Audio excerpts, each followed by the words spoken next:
எல்லாருமே சொன்னீங்க, ஆனா என் அப்பா அப்படி இல்லைன்னு. அவரு அந்த அளவுக்கு எவ்வளவு நம்பினடி. எனக்கு ஒண்ணுமே புரியலடி. இன்னைக்கு அதெல்லாம் அப்படியே உடையும் போது எனக்கு கோபமே வரலடி. பாரு, என்ன பண்றதுன்னு தெரியாம அழுதுட்டு இருக்கேன். ஆண்டாள், அழாத, சொன்னா கேளுடி, அழாதடி. இன்னைக்கு காலையில கூட அவருக்காக நான் அழகர் கூட சண்டை போட்டேன்டி. ஆனா அவர் என்ன பத்தி யோசிக்கவே இல்லடி. என் வயித்துல ஒரு பாப்பா இருக்கு. நமக்கும் இல்ல என் வயித்துல இருக்கிற பாப்பாக்கும் இல்ல உன் பாப்பாக்கும் ஏதாவது ஆயிருந்ததுன்னா என்ன பண்ணிருக்க முடியும் சொல்லு? அதெல்லாம் அந்த மனுஷன் யோசிக்கவே மாட்டாராடி. அப்படி என்னடி மனுஷன் அந்த ஆளு? உங்க எல்லார் மேல கூட அவருக்கு கோபம் இருக்கும்னு வச்சுக்கோயேன். ஆனா நான் என்னடி பண்ண அவருக்கு? அவரை நம்பினல்ல. நான் செத்தாலும் பரவாயில்லன்னு நினைச்சு பாம்பு வச்சாருன்னா அவருக்கு என்னதான் மண்டையில ஓடிட்டு இருக்குடி அவருக்கு. ஏய் விடுடி, இவ்வளவு நாள் நீ அவரை நம்பினது உன் தப்பு இல்ல. உன் நம்பிக்கையை கெடுத்ததுதான் அவர் தப்பு. ஓடி சின்ன வயசுல அவர் எனக்கு நிறைய கதை சொல்லிருக்காரு. அதெல்லாம் நான் உண்மைன்னு நம்பியிருக்கேன். ஆனா இவ்ளோ வயசாகியும் அவரு சொன்ன பொய் எல்லாத்தையும் நான் நம்பிட்டு இருக்கேன்னா நான் எவ்வளவு பெரிய முட்டாள்னு யோசிச்சு பாத்துக்கோடி. இப்படி எல்லாம் பேசாதடி. நீ என்ன பண்ணுவ? அவர் மேல இருந்த பாசத்துல ஒரு அப்பாவா அவரை நம்பின. ஆனா ஒரு அப்பாவா எப்படி இருக்கணுமோ அப்படி அவர் இல்ல. இதெல்லாம் அவர் தப்புடி. இதுல உன் தப்பு எதுவும் இல்ல. இல்லடி, எல்லா தப்பும் என் மேலதான் இருக்கு. அவரு செஞ்ச தப்பையே கண்டுபிடிச்சு நீங்களா சொல்லும் போது அவரை தடுத்திருக்கணும், தண்டிச்சிருக்கணும். ஆனா அதை விட்டு அவரு நல்லவரு நல்லவருன்னு சொல்லதான் அவர் அடுத்தடுத்து ஒவ்வொன்னும் பண்ணிட்டு இருக்காரு அவரு. நான் மட்டும் அவரை முன்னாடியே தடுத்திருந்தேன்னு வச்சுக்கோயேன், அட்லீஸ்ட் உன்னோட அத்தை உயிரோட வாதம் இருந்திருப்பாங்கடி. ஆதியும் நீயும் ஊருக்காவது போயிருப்பீங்க சந்தோஷமா. அப்பவே நான் தடுத்திருந்தேன்னா அழகரு நானும் எங்களுக்கு பிடிச்ச மாதிரி சந்தோஷமா வாழ்ந்திருப்போம்லடி. ஆனா அவரு எதையுமே நடக்கவில்லை. ஏய் அழாதடி, சொன்னா கேளு. ஒருத்தரோட வரட்டு கௌரவத்துக்காக நம்ம ரெண்டு குடும்பமும் ஏன் இப்படி நாசமா போனோம்? என்ன விடு, நான் அவர் பொண்ணு. நீயும் தமிழும் என்னடி பண்ணீங்க அவருக்கு? யாருமே இல்லன்னு எங்களை தேடி வந்ததாடி நீங்க செஞ்ச தப்பு? இல்ல அதுக்காக திருப்பி கொடுத்த பரிசா? இப்ப வரைக்கும் நீ அவர் அப்பாவா தானடி பாக்குற. அவரு உன்னையும் என்ன மாதிரி அவரோட பொண்ணா தானே பாத்துருக்கணும். எப்படி அவர் உன் வாழ்க்கைய அழிக்கணும்னு யோசிச்சாரு. சரி, பெத்த பொண்ணு என் வாழ்க்கைய நாசம் பண்ண நினைச்சவரு பொண்ணுன்னு சும்மா சொல்ற உன் வாழ்க்கைய கெடுக்க மாட்டாரா என்ன? ஆண்டாள் விட, கடவுள் புண்ணியத்துல இன்னைக்கு எதுவும் கெட்டதா நடக்கல. அதை நினைச்சு சந்தோஷப்பட்டுக்கோ. இதுக்கப்புறமாவது உங்க அப்பாவை தூக்கி போட்டு அழகர் கூட போய் சந்தோஷமா குடும்பம் நடத்துற வழியை பாரு. தூக்கி போடுவா? அது எப்படி பாரதி சும்மா தூக்கி போட முடியும்? அவர் செஞ்சதுக்கெல்லாம் அவரை சும்மா விட சொல்றியா? ஏ, அதுக்கு நீ என்னடி பண்ண போற? ஒழுங்கா உன் வேலையை பார்த்துட்டு கிளம்புற வழியை பாரு. தேவையில்லாம எதுவும் பண்ணிட்டு இருக்காத. புரியல. நான் பண்ணாம வேற யார் பண்ணுவா? அவரை என்ன இத்தனை நாளா முட்டாளா நம்ப வச்சதுக்கு எதுவுமே பண்ணாம அவர் அப்படியே விட சொல்றல? ஒரே அடியா மொத்த குடும்பத்தையும் கெடுத்து அவரு மட்டும் சந்தோஷமா இருக்கணும்னு நினைச்சாரு இல்ல? அவர் எப்படி சும்மா விட முடியும் சொல்லு? ஏய், என்னடி பண்ண போற? கோவத்துல ஏதோ பைத்தியம் மாதிரி பேசிட்டு இருக்காத. நீ சும்மா இரு. பைத்தியம் தான். இத்தனை நாளா என் அப்பா என்ன பைத்தியம் மாதிரி தான் வச்சிட்டு இருந்தாரு. ஆனா நான் தெளிஞ்சிட்டேன். அவருக்கு செஞ்ச தப்ப புரிய வைக்கணுங்கிறதுக்காக எனக்கு புரிஞ்சிருச்சுல. இதுக்கப்புறம் என்ன நீ பாப்ப. தப்பு செஞ்சது அப்பாவா இருந்தா என்ன, ஆண்டவனா இருந்தா என்ன, தப்பு தப்பு தானே. தப்பு செஞ்சா தண்டனைய அனுபவிச்சுதான் ஆகணும். அனுபவிப்பார். அந்த ஆள் அனுபவிப்பாரு.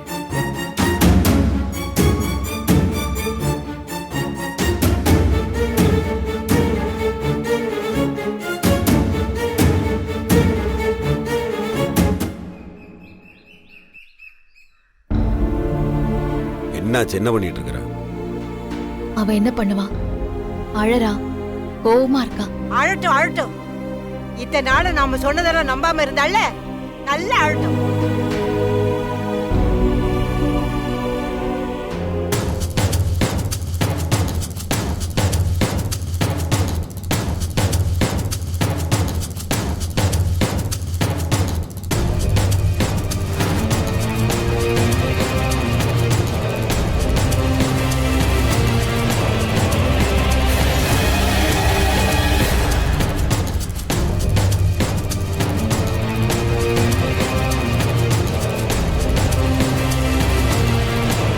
வர்றான் பாரு, ஒண்ணுமே தெரியாதவ மாதிரி பெரிய உத்தம சீலர் மாதிரி நிக்கிறத பாரு. ஹு, நீ எல்லாம் ஒரு மனுஷனா? இங்க இருந்தா தேவையில்லாம என்ன வையற வேலையெல்லாம் வச்சுக்காத. நான் ஒன்னும் உங்களை பார்க்க வரல, என் மவ ஆண்டாளை பார்க்க வந்தேன்.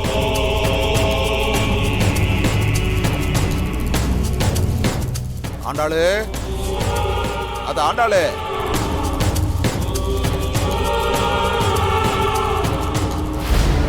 பார்த்தா வா, உனக்கு ஒன்றும் ஆகல இல்லத்தா? எனக்கு எதுவும் ஆகல, நான் சாகல, உயிரோட தான் இருக்கேன். இது பாரு, 2 கை 2 கால், நான் நல்லா தான் இருக்கேன்.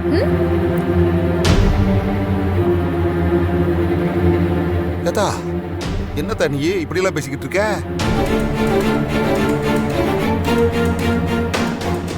வேற எப்படி பேச சொல்ற? நீ பாம்பு வச்சதுல வேற யாரும் சாகலன்னு உன்ன மாதிரி வருத்தப்பட்டு வேணா பேசவா? சொல்லுப்பா, எப்படி பேசணும்? ஏன்னா இத்தனை நாளா நீ சொல்றது மட்டும்தான் உண்மைன்னு நான் நம்பினேன். அதனாலதான் கேக்குறேன், சொல்லு. நீ என்ன சொல்றியோ நான் கேக்குறேன், இப்போ பேசு.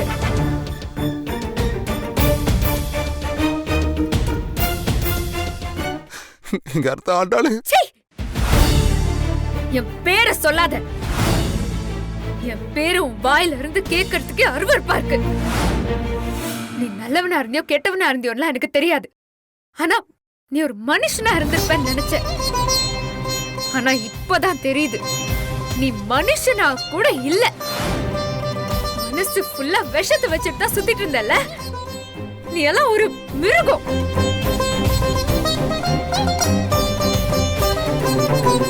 ஏதா நீ மட்டும் அப்படி சொல்லாததா. நான் சொல்லாம வேற யார் சொல்லுவா? இத்தனை நாளா நீ என்ன சொன்னாலும் நம்பினே என்ன மாதிரி முட்டாள் தான் இத சொல்லணும். அப்பதானே உனக்கு எங்க எல்லாரோட வலியும் புரியும். இந்த மூளையும் மனசும் இருக்குல்ல, அது ரெண்டுமே சண்டை போட்டுட்டே இருக்குமா. நான் சொல்றதா சரின்னு இது சொன்னா, நான் சொல்றதா சரின்னு அது சொல்லுமா. ஆனா என் மூளையும் சரி மனசும் சரி என் அப்பா சொன்னா மட்டும்தான் சரியா இருக்கும்னு சொல்லிக்கிட்டே இருந்துச்சு, நம்பிட்டும் இருந்துச்சு. அப்படி நம்பிக்கை வச்ச என்ன நம்ப வச்சு கழுத்தறுத்துட்டல. இங்க அர்த்தம் ஆண்டாளு, அப்படி எல்லாம் ஒண்ணு இல்ல. நீ தப்பா புரிஞ்சுக்கிட்டு இருக்க. நான் எந்த தப்பும் பண்ணலதா. அப்பா, நீ தப்பு பண்ணலாம் நான் சொல்லவே இல்லப்பா. நீ தப்பே பண்ணல. தப்பு பண்ணது நீ இல்லப்பா, நான் தப்பு பண்ணிருக்கேன்.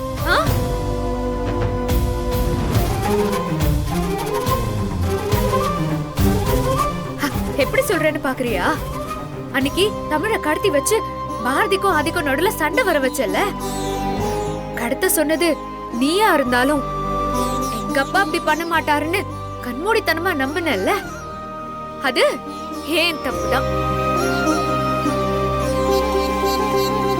அப்புறம் பாரதி அபார்ஷன் பண்ண சொல்லி அதை வச்சு அவளுக்கும் அவ மாமியாருக்கும் சண்டையை இழுத்து விட்டு இன்னைக்கு அவங்க செத்துட்டாங்கல்ல.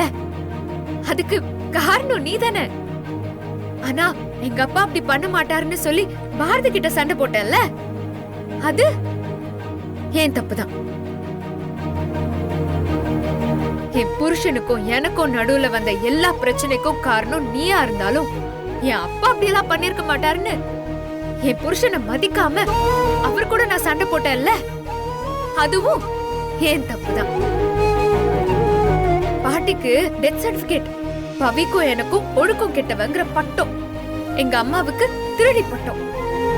இப்படி எல்லாத்தையும் பண்ணி பிரச்சனைய கிளப்பினது நீதான்.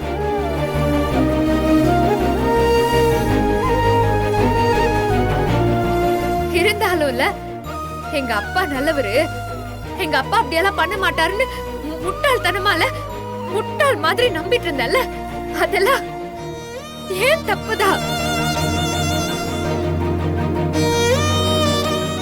இப்படி எல்லா தப்பையும் ஏன் மேல வச்சுட்டு உன்னை குறை சொல்றது எந்த விதத்துல நியாயப்பா? அது தப்பில்ல. எனக்கு இருக்கிற கோபத்துக்கு உன்னை இங்கே குத்தி கொள்ளணும் தான் தோணுது. ஆனா உன்னை நம்பினல்ல, அந்த பாவத்துக்கு முதல்ல என்ன நானே தண்டிச்சுக்கணும் தான் தோணுதுப்பா. அதனால உன்கிட்ட ஒண்ணு கேக்குறேன், நீ அத ஒரு நிமிஷம் மட்டும் பண்றியா?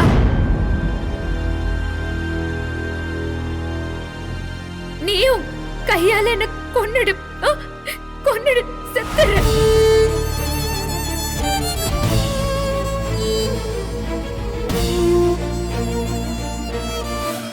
நீ எதுக்குக்கா சாகணும்? உண்மையாவே வெக்கம் மானம் சூடு சொரணம் இருந்தா இந்த ஆளுதான் சாகணும். அது எப்படி எல்லாரையும் கொல்றதுக்கு உனக்கு மனசு வருது? பெத்த அம்மா, கட்டின பொண்டாட்டி, பிறந்த பிள்ளைங்க, மருமக, தெரிஞ்சவங்க, சம்மந்தி, இப்படி எல்லாரையும் கொன்னுட்டு தனியா இருந்தா நீ என்னத்த சாதிக்க போற? நீயும் சேர்ந்தீங்க கூட சாக வேண்டியதுதானே? அதே தாண்டி, அதேதான் நானும் உன்கிட்ட கேக்குறேன். யாருமே இல்லாம இந்த உலகத்துல நீ தனியா இருந்தா என்ன பண்ண போற? அப்படி உனக்கு என்ன தனியா இருக்கணும்னு? சரி, அத கூட விடு. அப்படி கொல்ற அளவுக்கு உனக்கு என்ன கோபம்? நியாயமா பார்த்தோன்னு வச்சுக்கோயேன், நீ பண்ண எல்லாத்துக்கும் ஆதியும் என் புருஷனும் உன்னை கொன்றுக்கணும். அவங்களே உன்னை மன்னிச்சு விட்டுட்டு சும்மா தானே இருக்காங்க. ஆனா நீ எப்படி தைரியமா எல்லாரையும் கொல்லணும்னு நினைச்சு சுத்திட்டு இருக்க? இப்ப கூட ஒண்ணும் இல்ல, எனக்கு இருக்கிற கோபத்துக்கு உன்னை இங்கே 4 துண்டா வெட்டி போட்டிருப்பேன். ஆனா எனக்கு மனசு வர மாட்டேங்குது. ஏன் தெரியுமா? நீ என்ன உண்மையாவே என்ன மகளா நினைச்சியான்லாம் எனக்கு தெரியல. ஆனா நான் உன்னை அந்த கடவுளுக்கும் மேல வச்சுதான் பாத்துட்டு இருந்தேன்ப்பா.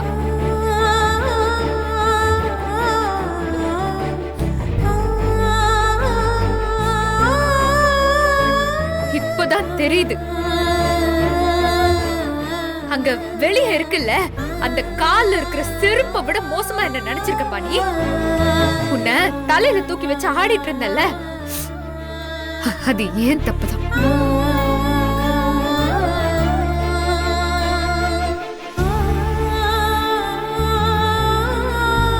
உன் நல்ல நேரம் என் வயித்துல ஒரு குழந்தை இருக்கு இல்லன்னு வச்சுக்கோயேன், இருக்கிற கோபத்துக்கு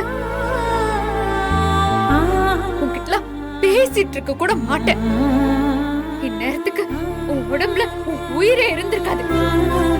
என் கையாலேயே உன்னை நான் கொன்னு போட்டிருப்பேன். என் ஆசை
விடுடி, இப்படி அதே நினைச்சு ஃபீல் பண்ணிட்டு இருந்தா என்ன ஆக போகுது சொல்லு.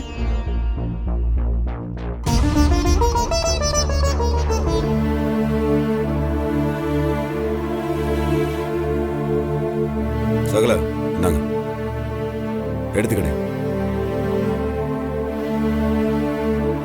இந்த பாட்டி புடி எடுங்க எடு எடு எடு எடு. டேய், நீ ஏன்டா பொம்பளைங்க பாக்குற வேலையெல்லாம் பாத்துட்டு இருக்க? வேலை இல்லைன்னா ஆம்பளை பாக்குற வேலை பொம்பளை பாக்குற வேலைன்னு வேலைன்னா யாருக்கு என்ன வேலை வருதோ கப்பையை கட்டிட்டு அந்த வேலையை பார்த்துட்டு போக வேண்டியது. அழகர் என்கிட்ட சொல்லிருக்கலாம்ல, நான் காஃபி போட்டு கொடுத்துருப்பேன்ல. காலையில இருந்து எல்லாருமே மூஞ்சி தூக்கி வச்சுட்டு உட்காந்துக்கிறீங்க. யார் பாப்பா இந்த வேலையெல்லாம்? அத்தை வேற கோயிலுக்கு போயிருக்கிறாங்க. சரி, இந்த மாதிரி வேலையெல்லாம் பார்த்துட்டு இந்த வீட்டுக்கு ஒரு நல்ல மருமகன் பேர் வாங்கலான்றதுக்காக தான் இதெல்லாம். சரியா?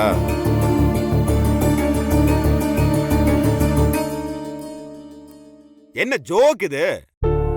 என்ன இப்ப என்ன நடந்துச்சுன்னு எல்லாருமே இப்படி இலை வீட்டுல உட்காந்துருக்கிற மாதிரி உட்காந்துருக்கீங்க? ஏய், இங்க பாரு, கொப்ப என்ன செத்தா போயிட்டான், உயிரோட தானே இருக்கிறான். அவனவே யோசிச்சுட்டு உட்காந்துட்டு இருக்காது. குடிடு. அடியே, நீ நைட்டு சாப்பிடல, காலையில இருந்து எதுவும் சாப்பிடாம உட்காந்துருக்கிற. வயிற்றுக்குள்ள ஒரு உசுர் இருக்குடி, ஞாபகம் இருக்குதா இல்லையா உனக்கு? சர்க்கரையும் கரெக்டா போட்டிருக்கிறேன்டி. சத்தியமா நல்லா இருக்கு, குடி, நம்பி குடி. எப்படி உன்னால இந்த விஷயத்த ஈஸியா எடுத்துக்க முடியுது? ஒப்பனை பத்தி எனக்கு நேத்து தெரிஞ்சிருந்துச்சுன்னா நான் உன்ன மாதிரி உட்கார்றதுல ஒரு அர்த்தம் இருக்குது. எனக்கு தான் அந்த ஆள் பத்தி எப்போ தெரியுமா? பழகிருச்சு எனக்கு. இன்னும் நான் அந்த ஆள் பத்தியா நினைச்சிட்டு உட்காந்துருந்தேன்னா நான் தான் முட்டாளா இருப்பேன். அதெல்லாம் சரிதான். ஆனா இவ்ளோ பெரிய விஷயம் நடந்திருக்கு. என்ன ஒரு வார்த்தை திட்டல, கோவப்படல, எதுவுமே பண்ணலையே. எப்பவும் போல நடந்துக்கிற. அதான் எனக்கு புரிய மாட்டேங்குது. ஆண்டாளு, நான் உன்னை கல்யாணம் பண்ணியிருக்கிறேன், உங்க ஒப்பனை கல்யாணம் பண்ணியிருக்கிறேன். சொல்லு, நான் எதுக்கு அவனை பத்தி யோசிக்கணும்? ஆண்டாளு எருமைன்னு தெரிஞ்சிருச்சுன்னா அதுக்கப்புறம் ஏன் அது கருப்பா இருக்குன்றதெல்லாம் யோசிக்க கூடாது. எருமை தான், கருப்பு கருப்பு தான். உங்க அப்பா அந்த மாதிரி தான். நான் விட்ட, நீ விட்டுரு. சரி, இப்போ தெரிஞ்சிருச்சுல.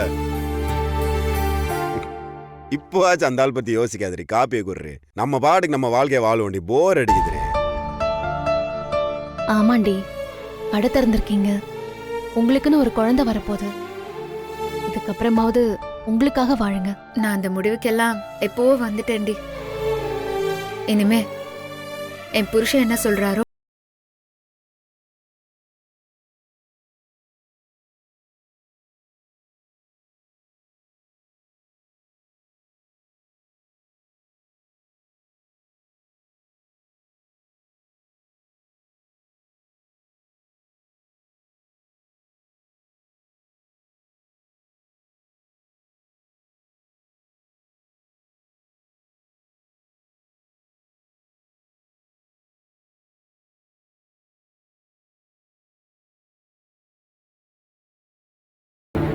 வா, வாங்க. வாங்கய்யா, வாங்க. ஏண்டா, ஆ, நேத்தே உங்ககிட்ட நான் என்ன சொன்னேன்? என்ன சொன்னீங்க? ஆண்டாளை கூட்டிட்டு நம்ம வீட்டுக்கு வர சொன்னேன்ல. இன்னும் இங்க என்ன பண்ணிட்டு இருக்க? அத்தை, இன்னைக்கே வந்துடுறோம். இனிமே நானும் அழகரும் உங்க கூட தான் இருக்க போறோம். அதுதான் எங்களோட வீடு.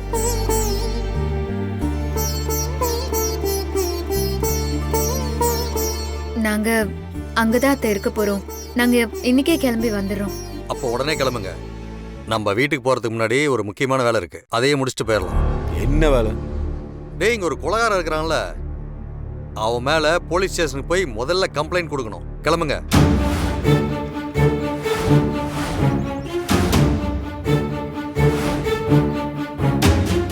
அவன் செஞ்சதுக்கு உள்ளத்துக்கு உட்கார வச்சு லாடம் கட்டினதா சரியா இருக்கும். இல்ல, போலீஸ் கம்ப்ளைண்ட்லாம் எதுக்குப்பா? அதான் எல்லாமே முடிஞ்சு போச்சுல்ல. என்ன பாரதி பேசுற? நேத்து உன் குழந்தையோட சேர்ந்து உள்ள எத்தனை உசர்ந்துன்னு பார்த்தல. இப்படி பண்ணோன்னா அப்படியே சொல்றியா?